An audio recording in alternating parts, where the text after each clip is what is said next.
하나님 말씀은 베드로전서 4장 1절부터 6절까지입니다. 그리스도께서 이미 육체의 고난을 받으셨으니 너희도 같은 마음으로 갑옷을 삼으라. 이는 육체의 고난을 받은 분이 죄를 중지시켰음이니 더 이상 사람의 정욕을 따르지 않고 하나님의 뜻을 따라 육체의 남은 때를 살게 하려 함이라.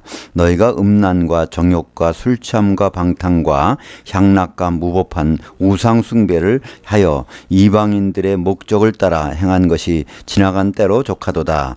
이러므로 너희가 그들과 함께 그런 극한 방탕에 다름질하지 아니하는 것을 그들이 이상히 여겨 비방하나 그들이 산자와 죽은 자를 심판하기로 예비하신 이에게 사실대로 고하리라. 이를 위하여 죽은 자들에게도 복음이 전파되었었으니 이는 육체로는 사람으로 심판을 받으나 영으로는 하나님을 따라 살게 하려 함이라. 아멘. 네, 오늘 말씀을 가지고 예수를 모르고 죽은 조상들, 그들의 소원과 구원 문제란 제목으로 말씀을 나누겠습니다. 이제 며칠 있으면 추석입니다. 추석은 우리 민족의 최대의 명절이죠. 흩어졌던 형제자매들이 부모님이 계신 곳으로 모여듭니다. 이것은 아주 세상에서 다른 나라에서 찾아보기 힘든 좋은 풍습입니다. 근데 이 추석날에 행하는 가장 큰 행사는 차례죠. 이 차례라는 것은 조상님께 이제 제사를 드리는 것입니다. 유교에서 윤리의 핵심은 어버이가 살아계실 때 공경하고 또 어버이가 돌아가시면 그들을 정성껏 섬기는 일입니다. 그러므로 이 제사라는 것은 어버이 섬김의 아주 가장 중요한 요체가 된 것이죠. 유교에서는 죽는 순간에 우리 혼이 곧바로 세상을 떠나는 것이 아니라 4대가는 이 세상에 머물러 있다고 합니다. 그래서 우리가 이제 제사를 지낼 때 보면 부모님 제사가 있고요, 조부모님 있고 증조부, 고조부, 그러니까 아버지, 할아버지, 증조할아버지, 고조할아버지까지. 그러니까 그 이상은 안 지냅니다. 안 지내는 이유는 이미 그 혼은 떠나버렸다는 거예요. 그래서 이 4대 간의 제사를 지내게 되는데 그 부모의 조상들, 부모의 혼이 을 박대할 수 없기 때문에 그것을 이제 신주를 만듭니다. 그래서 보통 뭐 지방이라고 하는 걸 쓰죠. 그걸 써서 이제 제사 지낼 때는 그 앞에다가 음식을 차려놓고 이제 조상들을 모시게 됩니다. 그러니까 한국의 재례 사상이라는 것은 조상들이 신주 앞에 음식을 차려놓고 조상들이 와서 그 혼이 그것을 먹을 수 있게 하고, 그러면 그 조상들이 혼이 와서 복을 주고, 만약에 그렇지 않으면 그들이 귀신이 되어서 재앙을 가져다 준다는 그런 생각이 있는 것이죠. 근데 과연 사람이 죽어서 귀신이 될까요? 성경에 보면 귀신이 산 사람의 몸에 들어갔다 나왔다 하는 것들이 많이 나옵니다.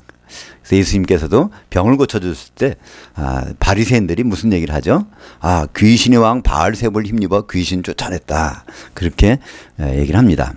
근데 그 마태복음 12장에서 조금 지나서 보면 예수님이 직접 그런 말씀하시죠. 어떤 사람에게 귀신이 들어갔다가 그 사람 귀신이 나가버렸는데 한참 동안 지나다가 물 없는 곳을 다니다가 다시 와보니까 이 사람이 청소가 되어서 다른 친구 7을 데리고 들어왔다고 합니다. 그랬더니 그 사람의 형편이 아주 더 심하게 되었더라. 그러니까 이 귀신은 하나만 들어오는 것이 아니라 여럿을 데리고 들어올 수도 있고요. 예수님이 갈릴리 호수 건너편에서 고쳐주신 그 사람을 보면 2,000마리 돼지떼로 들어가는 귀신들, 그러니까 돼지떼 한 마리에 한 귀신만 들어가도 2,000마리 귀신이 있는 거고요. 근데 돼지떼 한 마리 여러 명의 귀신이 들어갔다고 하면 그 귀신 수는 상당히 더 많을 것입니다. 그래서 귀신들이 살아있는 사람 속에 들어왔다 나갔다 하는 것은 성경에 나오지만 이 사는 사람이 죽어서 귀신 된다는 것은요, 그거는 성경에는 없습니다.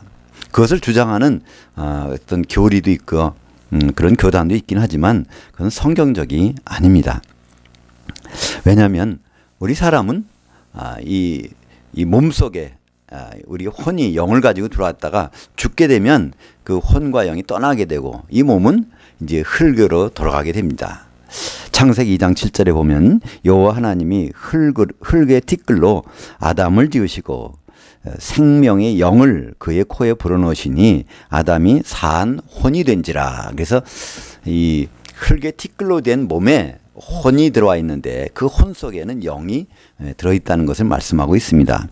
전도서 12장 7절에 보면 흙은 여전히 땅으로 돌아가고 영은 그것을 주신 하나님께로 돌아가기 전에 그 여호와를 기억하라, 이런 말씀이 있습니다. 그러니까 죽게 되면 이것은 어디에 이 세상에서 머무르는 것이 아니라 하나님이 지정된 곳에 가 있어야 됩니다. 그래서 그 속에서는 벗어날 수가 없다는 것이죠.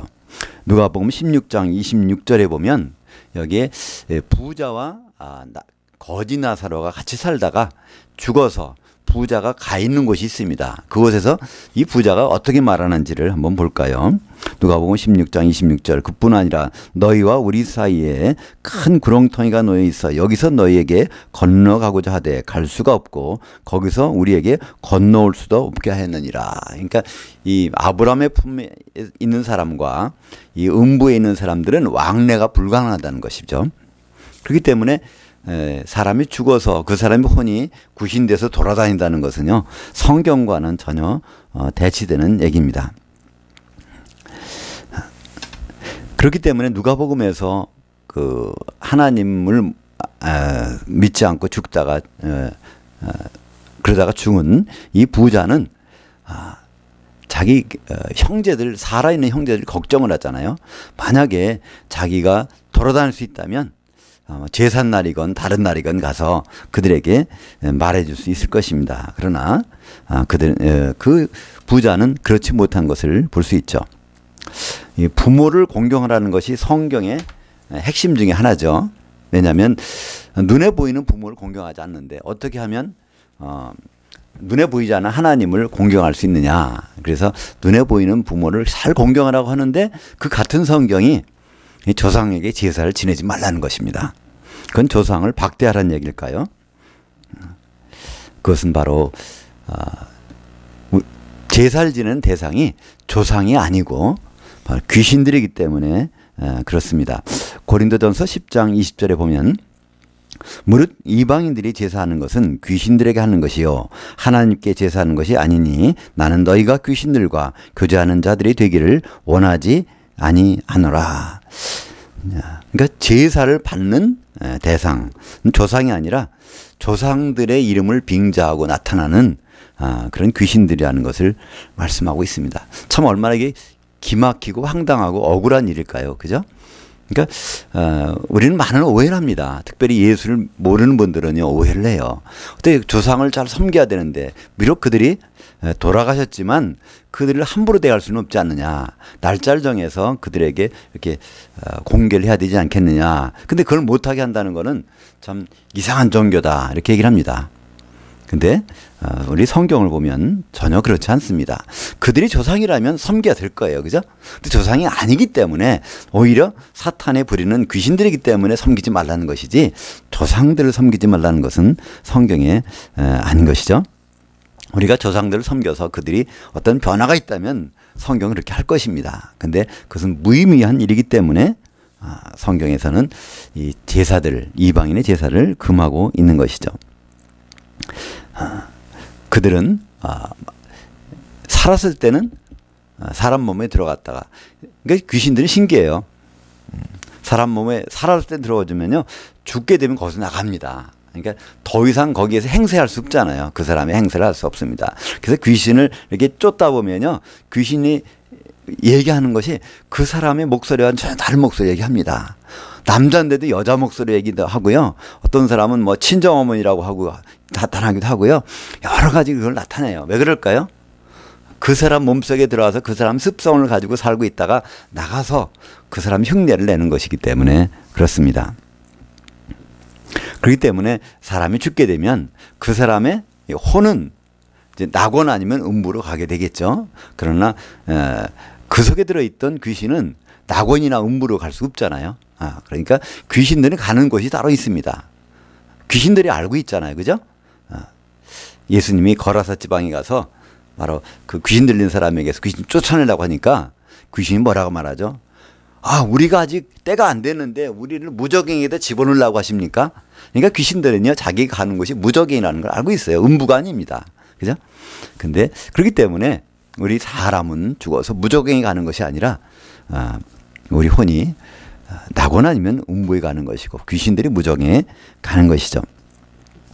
그들은 바로 귀신들은 공중의 권세 잡은 자들이고요. 그들은 사탄과 함께 떨어진 요한계시록 12장 9절에 보면 그 타락한 천사장과 같이 떨어진 3분의 1 귀신이 이 땅에 있다는 겁니다. 그들이 활동하고 있는 것이죠. 그래서 우리가 알고 있는 것, 죽은 사람이 예수 안 믿으면 귀신이 되겠구나, 그런 생각들이 많이 보편적이 돼 있어요. 설사 예수를 안 믿는 분들도요, 죽은 사람이 혼백이 돼서 떠돌아다닌다, 그 사람이 영혼이다 생각을 합니다. 근데 그것은 그 사람의 영혼이 절대로 아닙니다. 그것은 귀신들이고요. 그 사람의 영혼은 이제 우리와 교통이 불가능한 곳에 있습니다. 왕래가 불가능한 곳. 낙원에서는 자야 되고요. 음부에서는 잠을 못 자지만 또 우리와 왕래는 불가능한 것입니다. 우리는 명백한 사실인데 그것을 그러니까 그렇지 않은 것을 그런 사실로 알고 있는 것들이 사실 많이 있어요.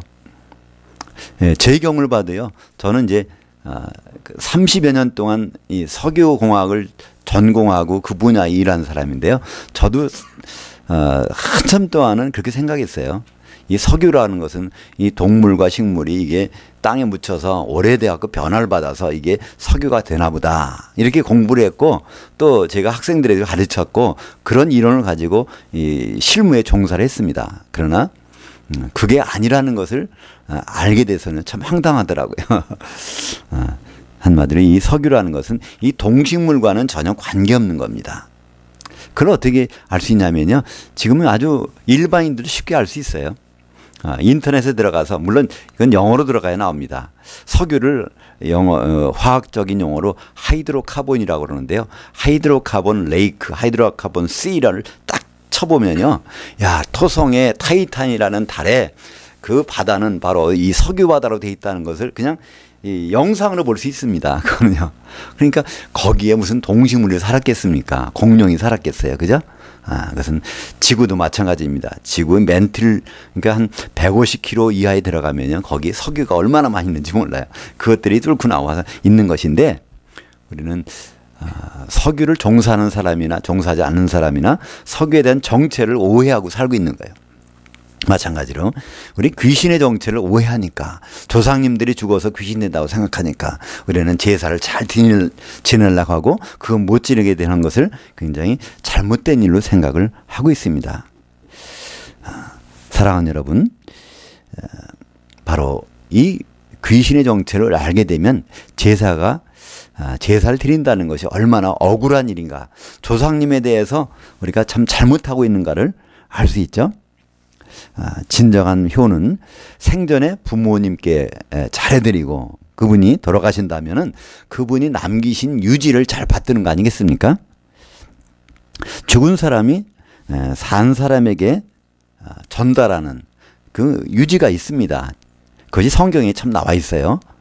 누가복음 16장 19절 이하에 보면 거기에 거지 나사로와 부자의 사후 세계가 나와 있습니다. 그때 16장 28절에 보면 음부에 들어간 부자가 아주 외치는 그 외침이 있습니다. 뭘까요?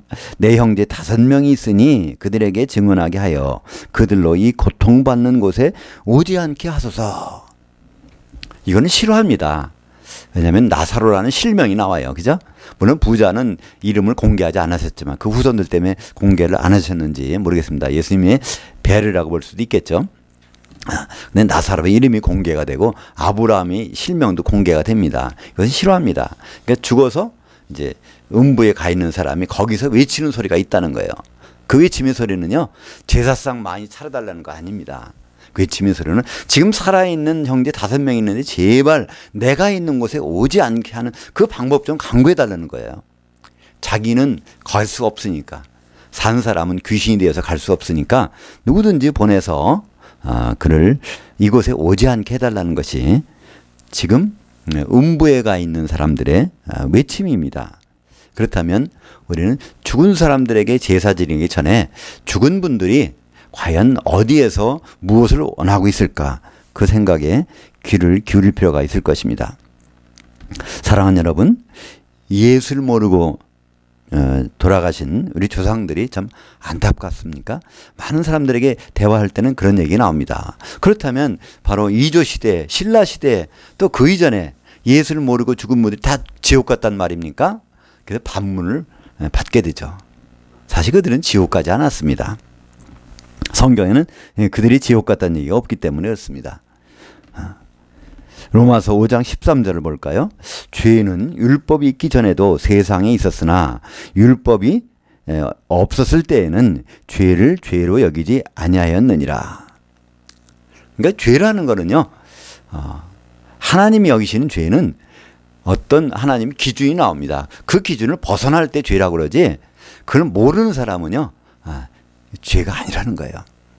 지금은 요즘에 지하철역에서 출입구에서 10m 안에서 담배를 피면 이거는 10만 원 벌금이다. 이것은 이게 선언이 됐어요. 그래서 그 선언이 된 다음부터는요, 그거를 담배를 피면 10만 원 벌금을 내야 됩니다. 근데 그것이 선언이 되기 전에도 그건 좀 나쁜 일이잖아요. 다른 사람들에게 그 오염시키는 그 독가스를 준다는 거는요, 나쁜 일이었지만 그것이 선언되기 전에는 괜찮았단 말이에요. 마찬가지로 우리 조상님들은요, 하나님께서 죄로 여기시지 않는다는 거예요. 왜냐하면 그들은 그 율법을, 하나님의 계명을 몰랐기 때문에. 그래서 그들을 어떻게 처분하실지는요, 그 하나님만이 아십니다. 근데 그것을 일부 공개한 내용이 있습니다.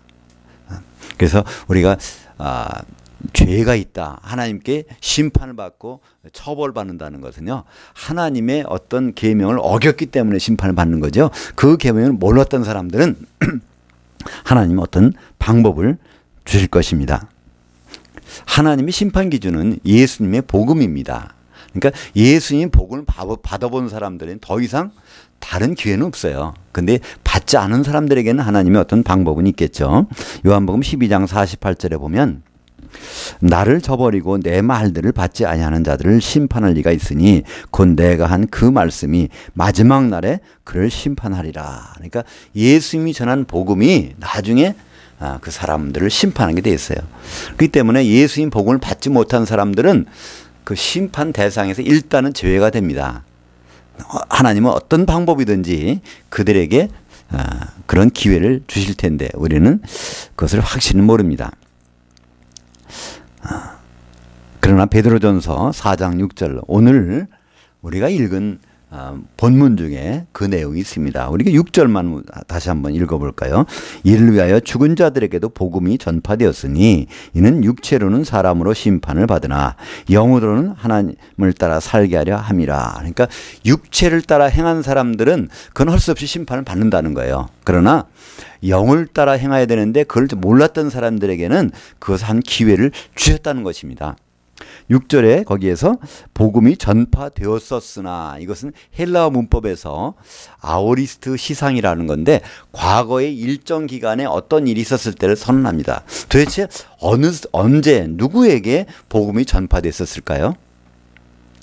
그것은 베드로전서 그 바로 전장 3장 18절부터 21절에 나와 있습니다. 예수님이 십자가에 달려서 죽으신 날, 그날 저녁에 무덤에 들어가셨는데 그때 영으로는 살아나셔서 옥에 있는 영들에게 복음을 선포하셨다고 말씀하고 있죠. 근데 그들이 누구냐면 노아 때에 불순종한 사람들, 복음을 모르는 사람들이 바로 가 있는 옥이 있다는 겁니다. 그들에게 예수님은 복음을 선포하셨습니다. 복음이라는 것은 바로 누룩이 없는 떡입니다. 무교병입니다. 그죠? 그러니까 예수님 십자가 달리시는 날이 그때가 이제 6월절 날이고, 그리고 그날 저녁부터 일주일간은 무교절입니다. 그러니까 그때는 무교병을 나눠주는 날이고 무교병을 먹는 날이에요. 그때 예수님은 무교병인 복음을 바로 옥에 있는 영들에게 선포하셨습니다. 그 노아 때 전 세계 흩어진 사람들이 얼마나 많았겠어요. 그죠? 물론 영이 없는 사람도 있었지만 영이 있는 사람도 많이 있었을 것입니다. 근데 그 사람들이 다 복음을 들은 건 아니에요. 그죠? 왜냐하면 노아가 그 사람들 찾아다니면서 복음 전해라는 말씀 성경에 없습니다. 노아한테는요, 너는 바로 이 잣나무로 방주를 짓고 거기다가 역청을 치러라. 그거를 지시하셨지 가서 전도하라는 말은 없었습니다. 근데 사람들이 왜 그걸 했을까 궁금해서 가본 사람이 있었겠지만 그렇지 못한 사람들은 복음을 못 받았겠죠. 그들에게 예수님은 복음을 선포하셔서 그들이 그걸 받아들였는지 안 받아들였는지는 나중에 생명책에 이름이 있는지 없는지 보면 알 것입니다. 그죠? 그들은 이제 생명책에서 이름이 발견되는 사람도 있을 것입니다. 하나님은 왜 그런 일을 하셨을까요? 그러니까 모든 심판은 기준이 있다는 것을 우리에게 말씀하셨기 때문에 그렇습니다. 그렇기 때문에 복음을 모르고 죽은 우리 조상들은 하나님께서 어떤 방법으로든지 기회를 주실 것 같아요. 그죠? 그렇지 않다면 불공평하시잖아요. 노아 홍수 때 죽은 그 사람들은 기회를 주시고 다른 사람들은 기회를 안 주시는 그 부분은 공평하신 하나님이 아닙니다. 그러나 하나님은 공평하신 분이기 때문에 어떤 기회를 주실 거라고 성경을 통해서 우리는 생각하는 것입니다. 사랑하는 여러분, 성경이 제사를 금지하는 이유는요, 제사의 수혜자가 조상들이 아니기 때문에 그렇습니다. 그들은 악한 영들, 조상들이 흉내를 내고 빙자하는 귀신들이기 때문에 성경에서는 그 제사를 금지하는 것이죠. 만약에 우리들이 그 내용을 안다면 우리 스스로도 그 제사를 안 지낼 것입니다. 그죠? 우리가 차례를 준비해서 정성껏 드려지는데 이것이 조상님들이 아니라 그들 행세를 하는 귀신들이 받아먹는 것이라면 누가 지내겠습니까? 그것을 우리가 모르기 때문에 그렇게 하는 것뿐이죠. 우리 죽은 조상들은 만약에 예수를 믿었다면 그들은 낙원에서 잠자고 있을 것입니다. 근데 그래서 예수를 안 믿고 죽은 분들이라면 또 모르고 죽었다면 음부에서 지금 대기하고 있을 것입니다. 음부 중에 일부 장수가 하나의 옥이 될 수가 있겠죠. 그러나 그것이 낙원이건 음부건 간에 그곳에서는 우리들과 교통할 수 없습니다. 바로 심판 때까지는 거기 머물러 있어야 되기 때문에 그렇죠. 그러나 이 세상도 사실 잠깐입니다. 우리는 이제 수명이 100세 시대가 돼서 우리 여러 가지 환경이 바뀌고 있죠. 그전에는 노후 준비하면 한 60세, 70세 정도까지만 살 거 준비하면 되는데 지금은요 100세까지 준비해야 되기 때문에 우리 세상이 참 여러 가지 패턴이 바뀌잖아요. 근데 그렇게 바뀐다 하더라도 100세 또 길어야 조금 더 살면 죽습니다. 그거를 끝난다면 너무나 허무하잖아요.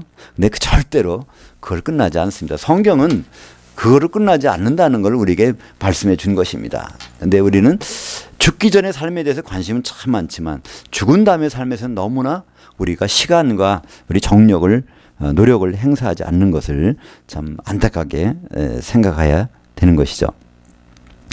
이제 낙원과 음부에도 또 영원하지 않습니다. 영원한 마지막에 성경에서는 요한계시록 20장 11절부터 13절까지는 마지막 심판이 나옵니다. 백보자 심판이죠. 이 백보자 심판 마지막 때에는요, 세 곳에서 사람들이 나옵니다. 그죠?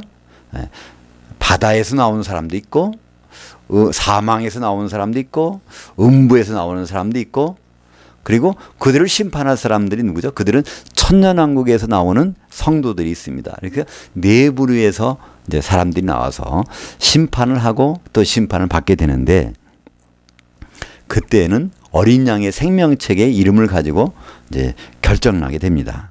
사랑하는 여러분, 오늘 우리가 이 시간에 한번 다시 누가복음 16장에 나오는 그 음부에 가 있는 그 부자의 그 외침을 한번 생각해 볼 필요가 있지 않을까요? 왜냐하면 지금도 그 부자는 같은 생각일 거 아닙니까?